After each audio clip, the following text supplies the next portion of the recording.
Dar valor, por exemplo, depois que se está sóbrio, é só prioridade. E aí você vai ver ele querendo mudar o salão de lugar. Você vai ver ele querendo não mais ficar do jeito que está. Você vai ver ele fazendo força para te mostrar que ele está fazendo mudanças. Você vai ver ele falando contigo, ó, eu vou ficar bem porque é importante para mim. Aí você vai ver o interesse maior nele do que seu. Esse é o objetivo. Não que o seu passe a não existir, né? Porque gostar de uma pessoa, você não vai querer ver ela assim, mas que o interesse dele, que passe a ter esse compromisso nele. É isso que a tua mudança é capaz de gerar.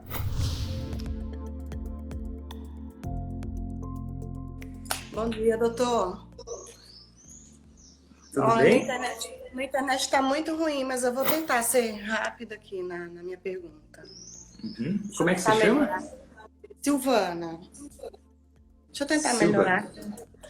Faz um tempinho que eu estou tentando entrar, mas assim, eu estou com um problema muito sério na internet aqui, mas vamos tentar. Vou fazer uma pergunta rápida aqui.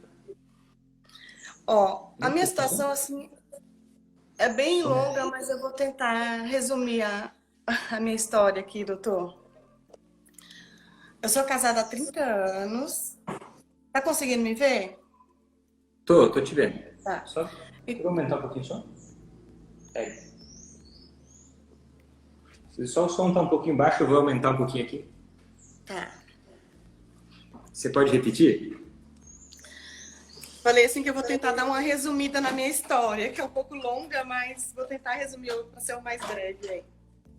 Uhum. Deixa eu tentar ir com mais claro, porque eu estou um pouco escura. Deixa eu melhorar minha tela aqui, que eu estou um pouco escura, né? Mas enfim. Então, doutor, eu sou casada há 30 anos, né? Desde o início do meu casamento, que eu sofro um pouco com a bebida, né? Com um alcoolista, meu marido. Eu casei com ele, eu fui embora para Minas, né? Morar lá, e lá não tinha parente nenhum, né? Só tinha minha sogra, né? Eu fui morar bem de frente para casa da minha sogra. E fiquei grávida bem no início do casamento. Com 6 meses de casada, já engravidei.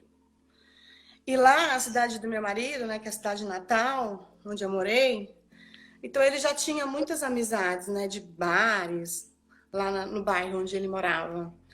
Então, eu casei aqui em São Paulo, fui embora para lá.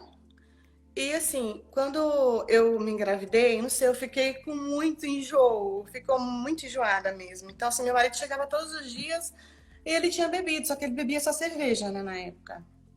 E assim, lá o pessoal ele tem um costume de, se a pessoa passa em frente ao bar, né, que tem amizade lá e não para, eles têm uma forma de falar lá, né? Ah, você não vai parar aqui, que vai para casa, seu, tipo camisolão, essas coisas, né, que eles usavam na época para falar.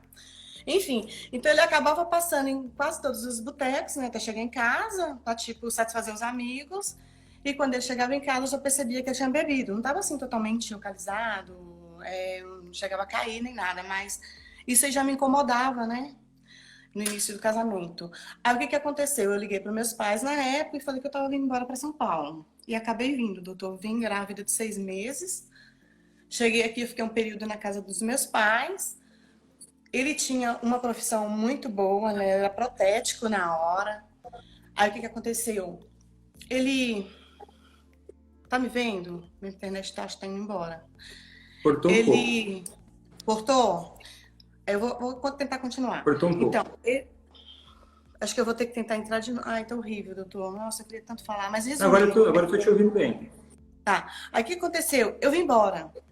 Com 30 dias, ele vendeu o laboratório dele. Com 30 dias, ele chegou aqui em São Paulo, né? Na época, a gente foi morar com a minha mãe um período. Aí, minha mãe conseguiu um emprego para ele. E ele entrou na empresa que a minha mãe trabalhava.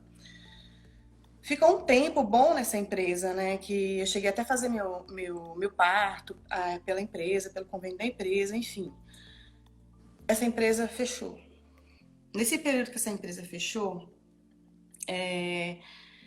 eu incentivei ele a fazer uns cursos, né? Ele fez um curso, tá? Na época ele foi trabalhar comigo, no salão Eu Sou Cabeleireira, né? Ele trabalhou um período comigo. E até agora, no momento, ele estava trabalhando. Só que assim, ele começou a beber, agora nos últimos anos, a pinga com limão. E isso começou a me incomodar, e ele começou a chegar muito ruim. Eu tenho 2 filhas, tenho uma de 22 e uma de 29, casadas. Mas só que minhas filhas, elas sempre sofreram com isso. Desde pequenininhas, elas presenciavam essa situação do pai, né? E a minha filha mais nova, ela é muito apegada com ele. Então, é assim, ela não aceita nada de que venha acontecer com o pai, né? Então, assim, ela sofre muito com isso. As duas estão passando psicólogo, inclusive eu também estou. A Lorena, acho que ela chegou a falar com você aí por direct, te fez algumas perguntas. A Lorena é minha filha, ela tá falando com você, doutor. E agora nós decidimos tomar a decisão de colocar ele em uma clínica.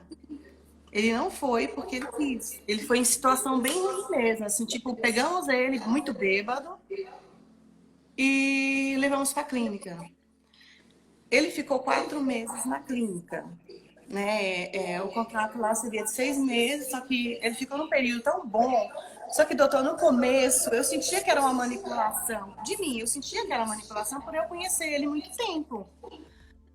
Aí resolveram tirar ele. As minhas filhas conversou comigo. Eu falei assim: olha, por mim eu não tiraria agora. Mas se vocês acham que ele está preparado, que ele, né, só falava coisas boas, pedia um crédito pra gente, olha, confia em mim, eu vou sair de lá, eu vou ficar bem, vocês precisam confiar em mim. Só que, doutor, nós tiramos ele com 2 meses. No início, pra mim, assim, eu vi alguma diferença nele. Eu tentei ajudar ele de todas as formas. Lá dentro da clínica foi muito bom, ele aprendeu algumas coisas assim, que ele não fazia aqui fora, né? Ele é uma pessoa assim um pouco fechada. Então assim, ele começou assim a atender as pessoas melhor, os clientes dele, porque eu acabei colocando uma cadeira dentro do meu salão para ajudar ele, para ele trabalhar comigo, porque nós fechamos o salão dele. Porque o local onde era o salão dele era onde tinha os botecos que ele parava, os amigos de bares.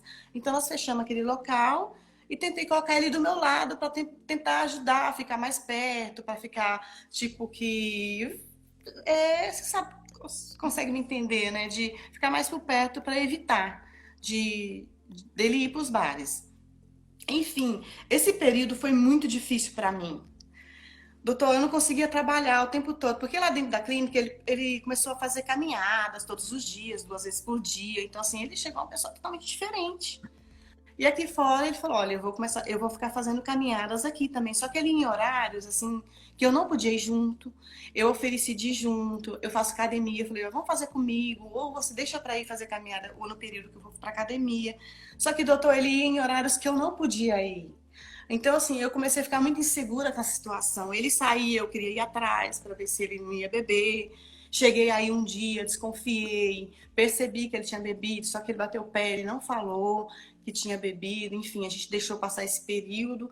Aí depois, um dia, realmente ele bebeu, né? Eu percebi, eu vi, eu senti. Aí a gente foi conversar com ele ficou muito nervoso, ele acabou saindo, e foi para casa da minha tia, ficou lá, só voltou no dia seguinte. No dia seguinte também ele não conseguiu falar comigo, ele ficou fechado, e eu também não procurei, deixei ele falar comigo, ele estava muito nervosa. Aí nesse dia, doutor, ele bebeu mais ainda. Bebeu de cair, de cair. Aí a minha filha mais nova, a Lorena, ligou na clínica, né, e conversou lá com o terapeuta, falou assim: olha, meu pai tá muito ruim, eu preciso de ajuda, ele precisa voltar, como que a gente faz? Cortou, eu acho, um pouco. Enfim, aí a clínica veio, né, e buscou ele, levou ele muito bêbado, ele não sabia nem o que estava fazendo com ele, só que na hora ele ficou revoltado. Ele falou pra gente: olha, eu nunca mais vou perdoar vocês por estar fazendo isso novamente. Vocês deveriam ter me escutado um pouco. Eu realmente. Ele só assim, ele não admitia, doutor, que ele tinha bebido. Ele ficava o tempo todo falando que não bebeu e ele tinha bebido, sabe? E hoje, a minha pergunta é: o que fazer depois que ele sair de lá? Eu não estou preparada, doutor, eu não estou preparada para falar com ele. Já teve já teve uma visita, agora esse final de semana vai ter outra visita. Eu não estou me sentindo bem, não estou querendo visitar ele. Eu não estou querendo falar por telefone, eu estou muito bloqueada para essa situação. Então, a minha pergunta: o que fazer nessa situação? Eu não estou conseguindo. Na primeira internação, eu não vi a hora, sabe? Não vi o dia para ir visitar ele. A gente visitou bem na época do aniversário, que foi dezembro, né? Então, a gente levou um bolo para ele, levou o neto dele vai fazer 4 anos, né? É tudo na vida dele. A gente achou que depois do nascimento desse meu neto ele ia melhorar, mas nada melhora, nada melhora. Doutor, ele bebe quando nasce alguém, ele bebe quando morre alguém. Essa é uma situação complicada. Então, assim, a minha pergunta é essa: o que fazer depois que ele sair da clínica? Porque já tem 2 meses que ele está lá. Uhum. Essa é a minha pergunta. Essa Há ajuda que eu quanto estou tempo você me precisando no acompanha? momento. Hã? Há quanto tempo você me acompanha? Ai, acho que não tem nem um mês, doutor. Na verdade, assim, foi a minha filha Lorena que descobriu você e me mandou o direct e falou assim: olha, mãe, esse psiquiatra é tudo. Nunca vi igual, exatamente ela falou isso. Aí eu comecei a te acompanhar. Teve um dia que eu até tentei falar com você, mas a internet caiu e ficou muito desfocada e eu acabei. Uhum. E a Lorena me acompanha há quanto tempo? Então, ela que me mandou pro direct e começou. Só que assim, esse horário eu sempre fico mandando pra ela, né? Eu fico lembrando, Lorena, assistiu hoje. Aí teve um dia que ela assistiu, ela começou a me mandar mensagem: mãe, é muito bom, nossa, isso vai fazer muito bem pra gente. Porque tem a Lorena e tem a Sabrina, né? A Sabrina é a mais velha, que é a mãe do Davi. Então, assim, a gente tá assim, na busca disso. Na verdade, nós três, minhas duas filhas. No momento, doutor, o que a gente tá querendo realmente é essa a resposta. O que que a gente vai fazer depois que ele sair de lá? O que que a gente tem que fazer? Quais são as nossas atitudes para este momento, para que ele não volte a recair? Que é difícil também, eu acho, né? Não Uhum. sei. Você trabalha com o que mesmo?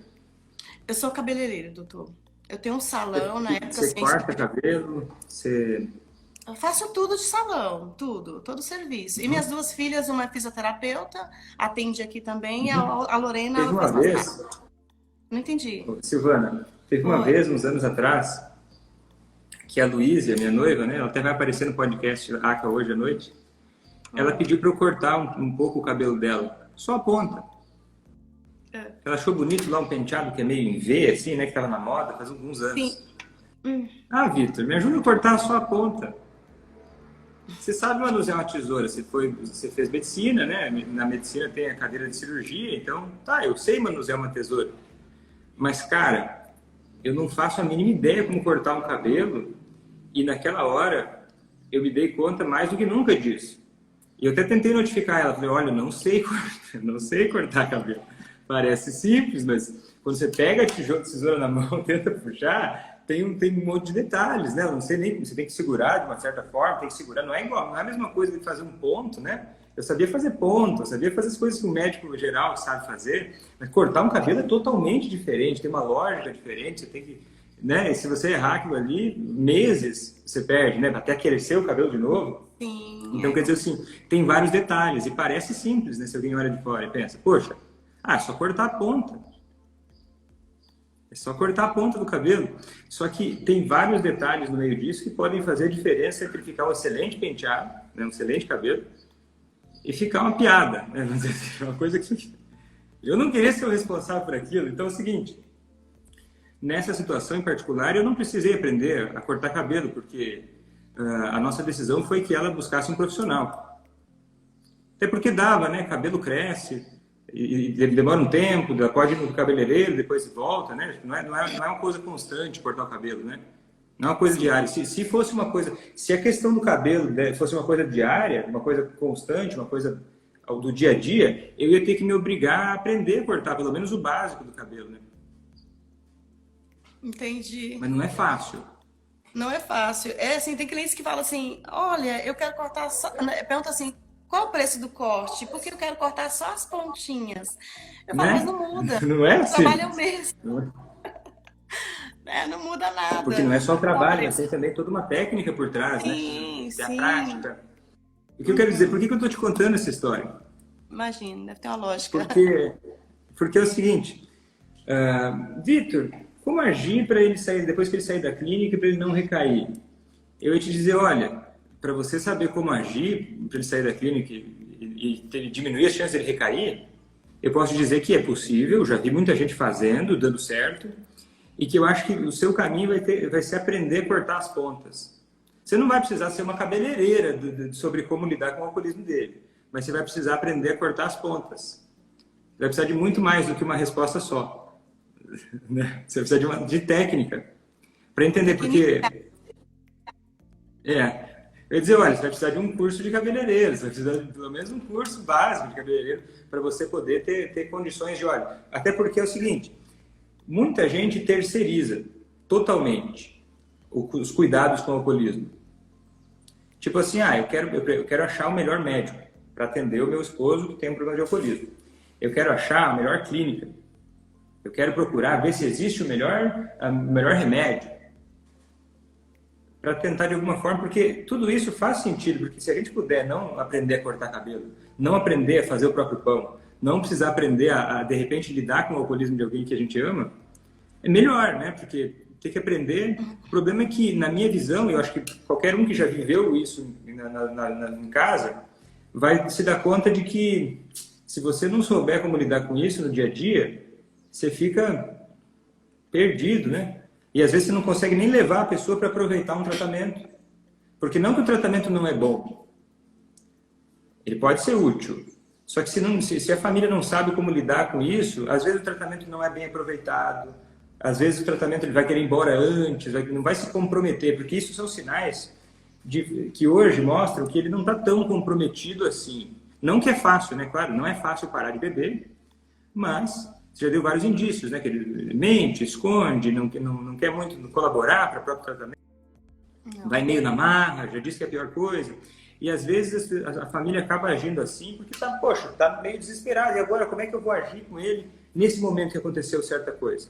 E pode ser que encontre alguns profissionais que vão divergir sobre isso. Porque tem cabeleireiro que acha que certas coisas têm que ser feitas de uma certa forma, outros acham que é diferente. Tem opiniões diferentes, né? Também sobre como cortar o cabelo.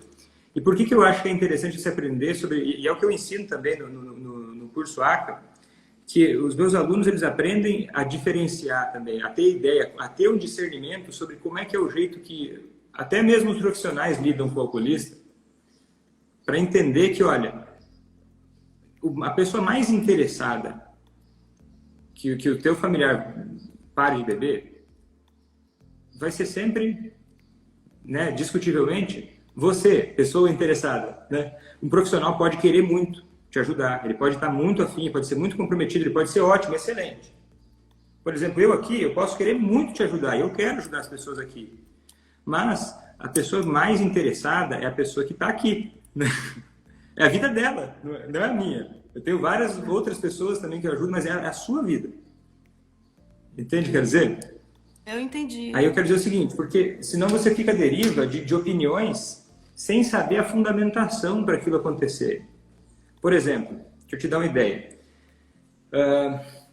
Quando você fala assim, Vitor, agora como é que eu lido com ele depois que ele sair da clínica? Não sei se já aconteceu com você, se você faz pintura de cabelo. Você pinta? Eu nem sei se chama assim, tá? Desculpa se eu... Recoloração. Você pinta cabelo? Tudo. Coloração. Já aconteceu de chegar alguém para fazer uma coloração contigo que passou por um profissional que mexeu com uma série de coisas lá e fez um monte de coisa que você não concorda. E chegou o cabelo tudo meio detonado. E aí falou assim, me resolve. Já aconteceu? Disse assim, tá, beleza, mas agora eu vou ter que... Vai levar um tempo, vou ter que corrigir várias coisas que foram feitas de uma forma que eu não concordo, que eu acho que não vai ficar legal dessa forma, a gente vai ter que esperar, vai ter que ajeitar um pouco aqui, ajeitar um pouco ali. Primeiro para desfazer alguns problemas que foram feitos, e depois para corrigir, para ir para o curso certo, para o seu cabelo ficar lindo e cheiroso. Entende o que quer dizer? A correção, a correção é mais difícil. É verdade. A correção pode ser mais difícil. Demora um tempo, né? Porque aí tem que corrigir um pouco. E dá para corrigir, né? Sempre o cabelo nasce de novo. E o comportamento humano tem essa vantagem também, que enquanto a gente está vivo, tem chance da gente fazer diferente, a gente causar resultado, ter resultados diferentes, né? Todo dia é uma chance para ser diferente. Mas é o seguinte... Por que eu estou dizendo tudo isso? Tentar ser didático, porque eu não quero ser complexo, eu quero que você entenda realmente, né? Sobre a importância que tem de entender o que se fazer ao longo do tempo. Porque senão pode acontecer um efeito que eu acho que está acontecendo contigo agora. Que é você estar frustrada, assustada. Sabe quando você começa... Imagina só, se você começasse, no começo que você começou a ser cabeleireira, você, sei lá... fizesse uma coisa muito errada e estragasse o cabelo de alguém. Aí estraga o cabelo de 3. Aí você, poxa, alguém fala para você, não, mas vai lá, continua tentando, você vai conseguir. Mas, poxa, mas eu não estou conseguindo. Dá vontade de não ir no salão no dia seguinte. Você consegue imaginar isso? Tipo aquela coisa assim de, meu Deus, será que eu vou conseguir fazer isso? Será que vai dar certo? Às vezes eu não quero nem ver, porque, poxa, a hora que eu pego a tesoura, eu já começo a lembrar que eu já errei, que já não deu certo. E é uma coisa muito séria e mexe com a vida de alguém, então... Eu fico assustado porque eu não sei como fazer isso direito. Então a tendência é querer evitar. Já. Faz sentido? É mais ou menos isso que você está sentindo? Exatamente, doutor. Exatamente. Exatamente. É, assim, eu não tô conseguindo. É, assim, eu preciso aceitar. Eu preciso aceitar até ele de volta na minha casa. Porque eu falei, da primeira vez quando ele saiu, eu falei, vou te dar uma oportunidade, né? Porque assim, eu já pensei várias vezes de separar, sabe? Mas eu vou tentando há 30 anos. Fez 30 anos agora, no mês passado, né? Nós somos casados. Então, assim, eu não sei se é porque eu vivi o casamento inteiro nessa situação. E agora, eu confiei na primeira internação dele, ele saiu bem, de repente, com 2 meses, ele teve a caída. Só que agora, novamente, eu não estou conseguindo aceitar, sabe, a situação de volta. Porque o tempo todo na minha cabeça é aquele medo, como você falou, eu tenho que começar agora do início, né? Eu tenho que começar Mas é na interessante, ó, você teoria, nutriu, pegar um é que você caderninho. você nutriu uma expectativa não realista sobre o que uma internação pode trazer para a vida de alguém. Não é que a internação não serve, não é isso. Mas só que, sei lá, apendicite, sabe aquela doença que tem apendicite, que dá na barriga, que a pessoa tem que operar? Sei. Apendicite você espera que a internação resolva. Volta para casa, beleza. Tira o apêndice fora e não tem mais, não dá para ter 2 vezes apendicite, acabou. Então, tem várias coisas que são assim. Só que é o seguinte, quando a gente leva em consideração o alcoolismo, ele é uma coisa que acontece no dia a dia. Ele não é uma coisa que acontece em picos. Ele acontece no dia a dia. Ah, tá lá trabalhando e tal, vai lá, passa perto do bar, às vezes tropeça, depois volta. Então, o que precisa ser aprendido, o comportamento que precisa ser aprendido por ele, é como é o desejo e o comprometimento em se manter sóbrio a longo prazo e em casa. Não que a internação não possa servir de algo, mas a internação não consegue ensinar uma pessoa a se manter sóbria em casa, porque a pessoa não está em casa. Você pode até tentar aprender a dirigir num simulador, mas se você nunca for para um carro, não é a mesma coisa. Você pode aprender muito num simulador, mas se não colocou o pé na água de verdade, né? Você pode aprender a nadar vendo vídeos na internet, talvez. Numa piscininha pequena, talvez. Mas a hora que você for numa piscina funda, o desafio é diferente. E nessas horas, dificilmente vai ter, né, para muita gente, dificilmente vai ter já o comprometimento de cara dele, porque faz parte da doença do alcoolismo. Por isso que hoje eu ensino familiares. Por isso que hoje dá tanto resultado. Né, do que eu vejo dos meus alunos, né, que você vai ver também. Se você me acompanhar, daqui a pouco você vai conhecer várias histórias. Né? Na Semana ACA eu vou mostrar várias histórias. Porque assim, quando o familiar começa a aprender a lidar no dia a dia, a diferença é total. Não é a mesma coisa do que era antes. Se você começar a imaginar que o resto do seu casamento vai ser igual ao que foi, realmente parece uma coisa sem esperança. Só que aí você vai ter que tomar uma decisão. Se você vai... Porque assim, não vai magicamente mudar. Você vai ter que mudar. Então, eu acho que é isso. Eu cheguei a ouvir algumas coisas, assim, alguns gatilhos que você deu aí, que era uma coisa que eu não fazia em casa. Então, assim, eu estou preparada para fazer isso. O que eu ouvi de algumas pessoas aí que deram os depoimentos aí, né? Situações muito parecidas com a minha. Então, eu estou preparada, assim, para usar isso depois que ele sair de lá, né? Não falar diretamente na bebida dele, né? Porque às vezes eu cobrava de uma forma, nossa, você já bebeu, você prometeu que não ia beber. Assim, tipo assim, uma cobrança. A gente tirou você da clínica porque você prometeu, você pediu um voto de confiança, agora você está fazendo isso, sabe? Uma cobrança, assim, bem pesada. Então, assim, eu estou preparada para não fazer dessa forma, né? Eu estou preparada, assim, para tentar... Isso pode parecer meio estranho, né? Porque cobrar dessa forma parece que, pô, é racional, é lógico. E o que se espera disso, muitas vezes, é a pessoa se comprometer mais. Mas a causa o efeito oposto, né? Porque o objetivo, sim, é que ele se comprometa. O objetivo, sim, é que ele faça o que for necessário para se manter sóbrio. Tanto que tem uma aluna minha, até que foi da primeira turma, que ela tentava levar o esposo para vários médicos, para tentar de qualquer forma, assim, ele bebia todo dia, pesado, né? E ela tentava arrastar ele para médicos, ele até ia para não encher mais o saco, até tomou remédio uma semana para não encher mais o saco, mas logo parou, ele não queria parar de beber, ele disse isso abertamente para ela. E aí ela tentava de todo jeito achar alguém que fosse resolver o problema deles, procurar algum profissional, um técnico, né, um terapeuta, alguém. Isso, só que assim, o terapeuta não está na casa da pessoa. Ele tem uma limitação estratégica de local, né? Ele está numa posição no relacionamento que ela desfavorece, por mais que ele possa estar preparado tecnicamente, ele está numa posição no relacionamento que ela é desfavorecida, né? Porque a pessoa vai para casa, a pessoa simplesmente abandona o tratamento. É muito mais fácil ser divorciado do psiquiatra do que divorciar da esposa, dos filhos. É muito mais fácil. Então, e a lei do menor esforço, quando não tem muita vontade de mudar ainda, a tendência é romper com alguém que possa estar intervindo. Uhum. Então é o seguinte, isso que você vai fazer, essas mudanças, né, que você já começou a perceber que coisas que você fazia, que você vai diminuir, que você vai parar de fazer, você vai começar a aprender coisas. Isso vai gerando o comprometimento dele em parar de beber. E olha só, eu acho também, eu vou imaginar aqui, você vai me dizer se faz sentido ou não, que parte do teu cansaço, da tua frustração, também vem do tanto de esforço que você está fazendo. Porque quando a gente faz esforço na coisa errada, a gente sai cansado e não vê resultado. Isso frustra. Igual eu, quando fui cortar o cabelo da Luísa, eu estava com a mão tão dura, eu estava assim com a mão tão dura, que eu estava cansado, eu não tinha nem cortado a primeira vez.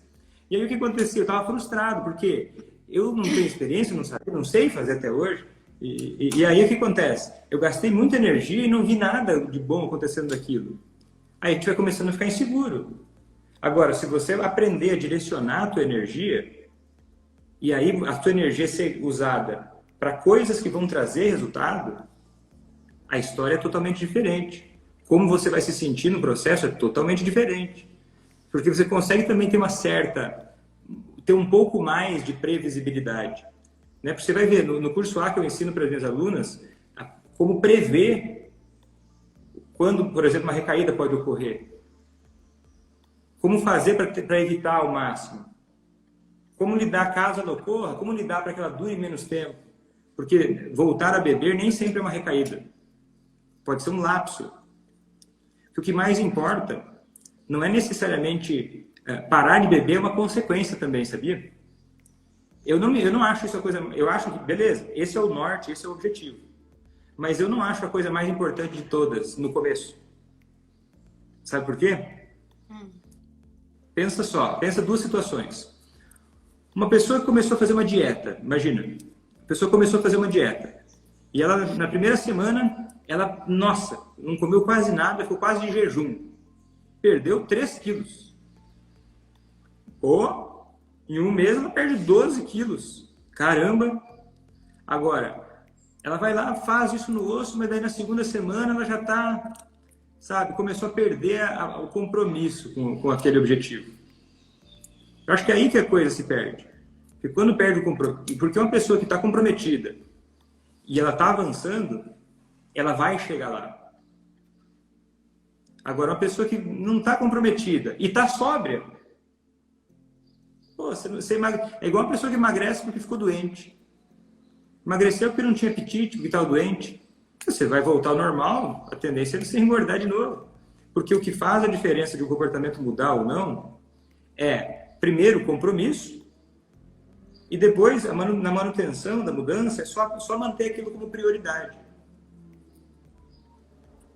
Porque dá valor para certas coisas. Dá valor, por exemplo, depois que se está sóbrio, é só prioridade. E aí você vai ver ele querendo mudar o salão de lugar. Você vai ver ele querendo não mais ficar do jeito que está. Você vai ver ele fazendo força para te mostrar que ele está fazendo mudanças. Você vai ver ele falando contigo, ó, eu vou ficar bem porque é importante para mim. Aí você vai ver o interesse maior nele do que seu. Esse é o objetivo. Não que o seu passe a não existir, né? Porque gostar de uma pessoa, você não vai querer ver ela assim, mas que o interesse dele, que passe a ter esse compromisso nele. É isso que a tua mudança é capaz de gerar. O que eu, assim, observei assim, nesse período que ele ficou em casa, depois que ele saiu da clínica, que, assim, parece que o interesse era mais nosso mesmo do que ele mesmo. Porque, assim, uma coisa que nós fizemos, talvez, não sei se foi de errado, mas aí te ouvindo aí, vendo você falar com algumas pessoas, nesse período de 2 meses, doutor, nós viajamos 3 vezes em família, eu, minhas filhas e meu neto, só nós. Fizemos de tudo para ele, sabe? Ele saiu da clínica, eu levei ele no oftalmo, fez óculos, levei ele no dentista, cuidou dos dentes, fez um check-up no médico, todos os exames. Ele contou a situação dele, que ele ficou na clínica 4 meses, então eu pedi um check-up de todos os exames. Fez todos os exames, tudo deu certo, tudo estava bem. Inclusive até o fígado, sabe? Então, Tem um assim, problema. Tem um aí problema, ele sabe pegou... por quê? Por 2 motivos. Sim, aí ele virou pra gente e falou, tá vendo? Olha meus exames, tá tudo bem. Tipo, nossa, eu não tenho problema nenhum de saúde, né? Então, você quer dizer, a bebida não causou nada na cabeça dele, né? Então, Mas assim... olha só que interessante isso aqui. 2 problemas. Um é esse, passar essa ideia, porque essa ideia só vai passar na cabeça de quem não está comprometido. Quem está comprometido em parar de beber vai olhar para isso e vai pensar, ufa, você vai conhecer a história do Joaquim. A Elza começou... o Joaquim não queria parar de beber de jeito nenhum, ele não admitia que era um alcoólatra. E a esposa dele, a Elza, ela começou sendo uma pessoa interessada. E aí o que acontecia? O Joaquim, ele trabalhava dirigindo. E ele dirigia embriagado. E ele, na época, falava isso pra ele, ele xingava, reclamava, não estava nem aí para isso. E você vai conhecer a história dele, ele fez 1 ano de sobriedade agora, dia 14 de dezembro, ou 24. Acho que foi dia 14 de dezembro que ele fez, do ano passado, né, de 2020. E aí ele conta agora que agora ele chora pensando que, olha, a sorte que ele teve de poder ter parado de beber, poder ter reconhecido isso, é como se tirasse uma venda dos olhos dele, né? Porque daí uma pessoa que está comprometida como ele está, ele se emociona pensando, olha, que bom que eu não caí nesses problemas, né? Que bom que eu consegui parar de beber antes de acontecer uma tragédia comigo ou com os outros. E por que eu estou falando isso? Porque quando ele sai da clínica, você já vai criando, ó, gente, eu vou te levar a fazer um check-up. Vou te levar a fazer um check-up. Vem cá que eu vou levar você fazer um check-up. Vamos fazer o check-up completo. Cria uma ideia de que ele é um coadjuvante na vida dele. Que ele é um café com leite. Que alguém vai lá e vai resolver isso para ele. Que ele não precisa se preocupar com isso. Que não é do interesse dele. Isso dá uma sensação de muita incompetência para a pessoa também. E de passividade. E a última coisa que a gente quer gerar no alcoolista é passividade. Quer botar ele em ação. Não quer só apagar incêndio, a gente quer botar ele em ação. A gente quer ver ele com o extintor na mão para apagar o fogo. Você entende? Entendi. E esses pequenos detalhes do dia a dia, que podem parecer detalhes, de como você vai agir em uma situação ou em outra, fazem a diferença entre ele ficar sóbrio ou não. Claro que não só isso, né? Mas esse é um dos detalhes. E ao longo do tempo, você vai ficando ansiosa, pensando, poxa, ele não se preocupa com a saúde dele. Meu Deus, eu tenho que me preocupar com a saúde dele. Como se fosse ele. Só que assim, tá tudo bem você se preocupar com a saúde dele. Eu acho justo. Como é que você não vai se preocupar com a saúde de alguém que você ama? O problema é que daí o seu papel não é o mesmo que o dele. Não que sempre é proibido você ajudar ele a marcar uma consulta, mas aí é diferente. O seu papel principal é gerar comprometimento nele. Gerar comprometimento. Tudo que você vai pensar, você vai eu preciso gerar comprometimento nele. Como é que eu posso fazer isso? E aí, a partir daí que você vai vendo que as técnicas que você vai conhecer vão te ajudar, vão te levar a isso, né? Que tem ferramentas para isso, né? Você vai conhecer melhor aqui, nas lives você vai começar a conhecer, na semana ACA eu vou falar mais amplamente sobre elas, e é o que eu ensino no curso ACA, né, para as minhas alunas. Ferramentas para gerar comprometimento nele e parar de beber. Só que é o seguinte, olha só a sacada. Querer uma mudança é fácil. Todo mundo quer uma vida melhor, com mais prazer e menos dor. Mas as pessoas que vão conseguir isso são as pessoas que estão comprometidas com o caminho que leva a isso. Ah, eu quero que o meu familiar pare de beber. Beleza? Agora, o que você está disposto a fazer para que esse sonho vire uma realidade? Tipo um cabeleireiro. Ah, eu quero ser o melhor cabeleireiro da minha cidade. Dá para fazer isso? Talvez dê, dá para tentar, poxa. O melhor talvez é muito, né? Mas você pode ser um excelente cabeleireiro. Mas você vai precisar, sei lá, praticar, vai precisar fazer cursos, você vai precisar se comprometer com fazer isso. Você vai precisar estar aberto a aprender técnicas de cabeleireiro. Entende o que quer dizer? Sim. E daí, por isso que eu te digo assim, ó, como agir depois que ele sair da clínica? Eu diria para você começar desde já. Quando é que ele sai da clínica?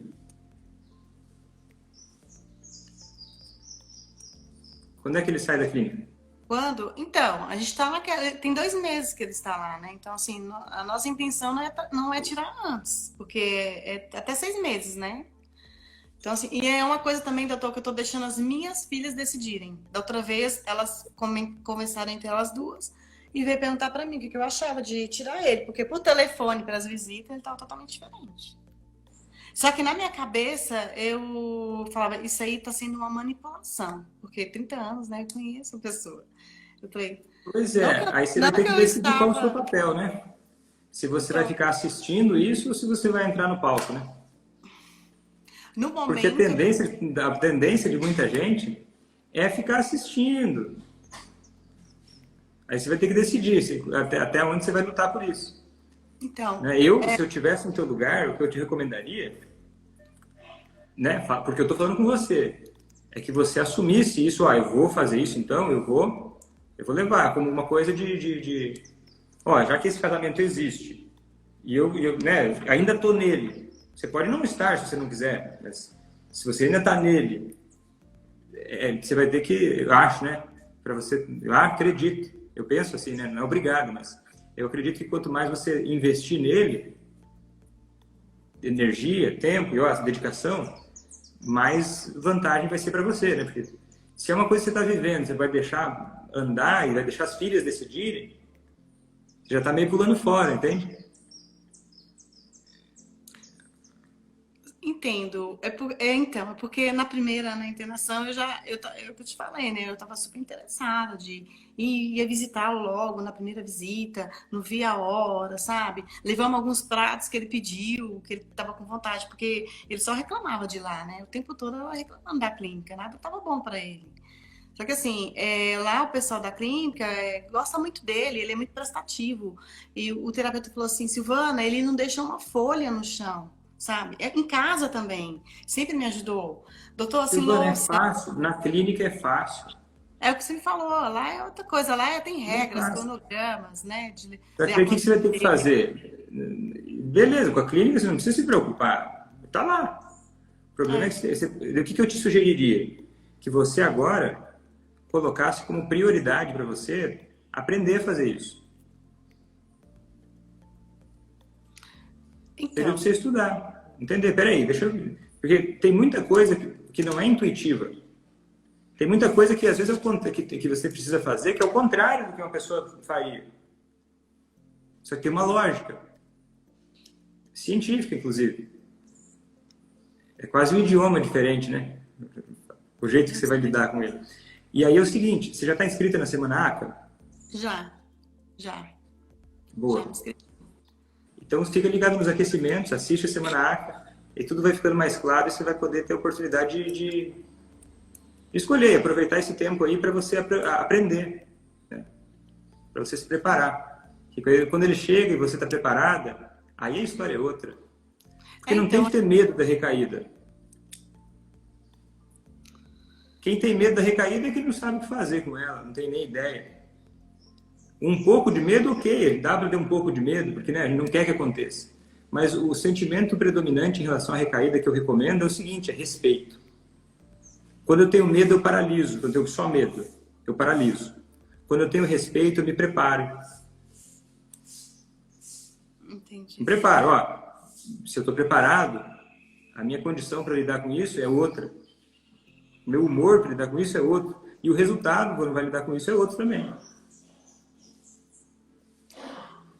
Eu preciso, assim, também ter umas atitudes diferentes, sabe, doutor? Porque, assim, às vezes ele chegava, eu via que ele estava dessa forma, aí eu ficava quieta, eu não falava nada. Ignorava, ficava 1, 2 dias sem falar com ele.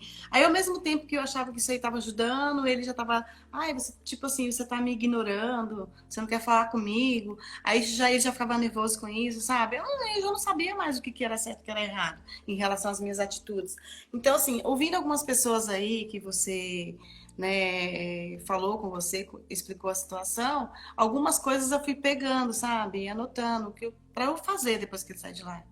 Coisas que eu não fazia, né? Ter mais Pô, paciência, porque às vezes eu estourava, ficava nervosa, sabe? E saía, aí ele chegava, eu saía, eu moro muito próximo de shopping aqui, eu vou a pé. Então, assim, ele chegava, ele entrava, eu sabia que logo ele já ia deitar em algum lugar e dormir. Aí eu saía para evitar, porque ultimamente a gente estava brigando muito, o tempo todo falando, e eu perdi minha paciência, às vezes gritava. No dia do acontecimento mesmo, que ele chegou muito ruim, nossa, eu quase surtei, eu fiquei nervosa. Minhas filhas só quero que vir para cá para conversar com ele. Mas ele estava alcoolizado, ele não ia ouvir ninguém, né? Então, assim, ele acabou ficando muito nervoso e no dia seguinte ele ficou pior. Aí foi no dia que nós acabamos voltando ele para a clínica.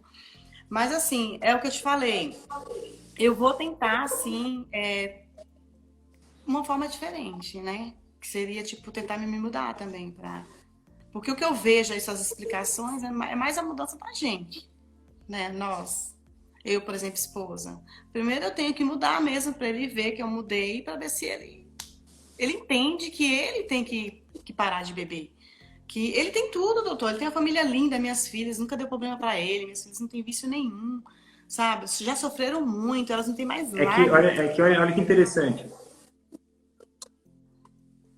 A mudança dele pode ser, e é o que eu recomendo, é o que eu falo aqui, né? O objetivo. Pode ser o objetivo. Ó, meu objetivo é poder fazer quem eu amo parar de beber, poder viver com essa pessoa sóbria, poder não me preocupar mais com o final de semana, com recaída, com quando vai ser a próxima crise. O objetivo é esse. Agora, o caminho para chegar até lá passa por você mudar aquilo que você tem controle, né?